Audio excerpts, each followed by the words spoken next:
दोस्तों, मणिपुर को लेकर एक बहुत बड़ा अपडेट है और इसलिए आपके सामने ये जानकारी लेकर आए हैं कि पिछले 16 महीने से हिंसा से जूझ रहे मणिपुर के लिए ना कोई सरकार बची है और ना ही सिस्टम बचा है।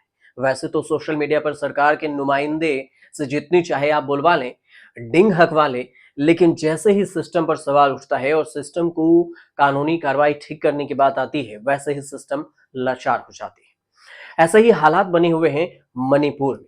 संघर्ष से जूझ रहे मणिपुर में शांति बहाली की मांग को लेकर चल रहे विरोध प्रदर्शनों के बीच में राज्य सरकार ने पूरे प्रदेश में अब इंटरनेट सेवाएं अस्थायी रूप से प्रतिबंध लगा दी हैं। 3 जिलों में कर्फ्यू भी लगाया गया है ताकि लोगों को अपने घरों से बाहर आने से रोका जा सके। मणिपुर सरकार के गृह विभाग ने 10 सितंबर दोपहर 3 बजे से 5 दिनों के लिए फिलहाल राज्य में लीज लाइन्स और वीएसटी ब्रॉडबैंड और वीपीएन सेवाओं सहित इंटरनेट और मोबाइल डेटा के सारे सुविधाएं अस्थायी रूप से निलंबित कर दी है। मणिपुर के 3 जिलों में कर्फ्यू लगा दिया गया है। इसे इम्फाल पूर्व और इम्फाल पश्चिम में अनिश्चितकालीन कर्फ्यू है, जबकि थौबल में बीएनएस की धारा 163(2) के तहत निषेधाज्ञा लागू की गई है, मतलब कर्फ्यू लगाया गया है। शिक्षा अधिकारियों ने यह घोषणा की है कि मणिपुर में सभी सरकारी सहायता प्राप्त और निजी स्कूल फिलहाल 11 और 12 सितंबर को बंद रहेंगे। ये भी कहा गया है कि मणिपुर में एक बार फिर से हालात बिगड़ने लगे हैं और स्थिति को काबू करने के लिए दंगा नियंत्रण वाहनों आर रैपिड फोर्स जिसको कहते हैं उसे आरएएफ को बुलाया गया है। प्रदर्शनकारियों ने सड़कें ब्लॉक कर दी है और पुलिस को पीछे हटने पर मजबूर कर दिया। लगातार पथराव हो रहा है। भीड़ तितर बितर करने के लिए पुलिस आंसू गैस भी छोड़ रही है। सितंबर के पहले हफ्ते में मणिपुर का हिंसा वाला वही हाल हो गया जो जुलाई 2023 में था, अगस्त के महीने में भी देखा गया था। ड्रोन से हवाई बमबारी से लेकर आरपीजी लॉन्च करने और आधुनिक हथियारों के इस्तेमाल ने स्थिति को संवेदनशील बना दिया है। घाटी में हत्याओं के बाद कोऑर्डिनेटिंग कमेटी की ओर से सार्वजनिक आपातकाल की घोषणा की गई है। मणिपुर में पिछले साल 3 मई 2023 से हिंसा जारी है। कुकी और मैतेई समुदाय के बीच में हिंसा की वजह से 200 से ज्यादा लोगों की मौत हो चुकी है। हजारों लोग घर छोड़कर जा चुके हैं। 16 महीनों से सरकार शांति कायम नहीं कर पा रही है, नहीं सेना कंट्रोल कर पा रही है। कहा जा रहा है कि दोनों समुदाय के पास भारी मात्रा में हथियार है और दोनों हमला करके बंकर में छिप जा रहे हैं। सवाल ये कि आखिर इंटरनेट की जो सुविधाएं बंद करती है सरकार, इसके लिए क्या कोई कानून है?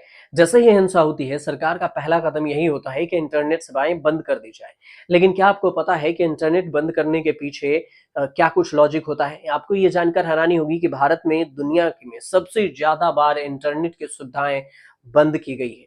Indian council for research on international economic relations की एक रिपोर्ट बताती है कि साल 2012 से 2019 तक किसी न किसी वजह से भारत के अलग अलग राज्यों में 367 बार इंटरनेट सेवाएं बंद की गई है। ये तो 2022 तक के आंकड़े हैं, समझिए। इंटरनेट को बंद करने का प्रोसेस काफी अलग होता है। अगर आप सोचते हैं कि सरकार के पास कोई बटन है जिसे दबाने के बाद पूरा इंटरनेट बंद हो जाता है, तो ऐसा नहीं है।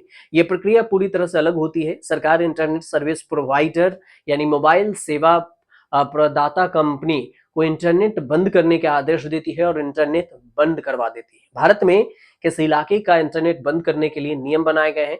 2017 में आए temporary suspension of telecom services public emergency या पब्लिक सेफ्टी रूल्स ये कहती है कि केंद्र या राज्य सरकार के गृह सचिव इंटरनेट बंद करने का आदेश देते हैं। इस आदेश को पुलिस के अधीक्षक यानी एसपी से ऊपरी रैंक के अधिकारी को भेजा जाता है और ये अधिकारी इंटरनेट सर्विस प्रोवाइडर के उस इलाके में जो सर्विस प्रोवाइडर है उसे आदेश देता है और इस आदेश को अगले जो वर्किंग डे है उसमें केंद्र या राज्य सरकार रिव्यू पैनल के पास भेजती है और फिर रिव्यू पैनल अगले 5 दिन के अंदर, इमरजेंसी में देखें तो 24 घंटे के अंदर भी समीक्षा करती है और फिर लॉ सचिव, संचार सचिव और जो राज्य के मुख्य सचिव हैं उनसे बात करती हैं और फिर आपातकालीन स्थिति में केंद्र या राज्य सरकार के गृह सचिव जो है इंटरनेट सेवाएं बंद करने का आदेश दे देती है। 24 घंटे में गृह सचिव की अनुमति जरूरी होती है। दुनिया भर में इंटरनेट शटडाउन के मामले में भारत का नाम साल 2022 में लगातार 5वीं बार टॉप पर रहा। साल 2021 में भारत में इंटरनेट शटडाउन के कुल 106 मामले सामने आए।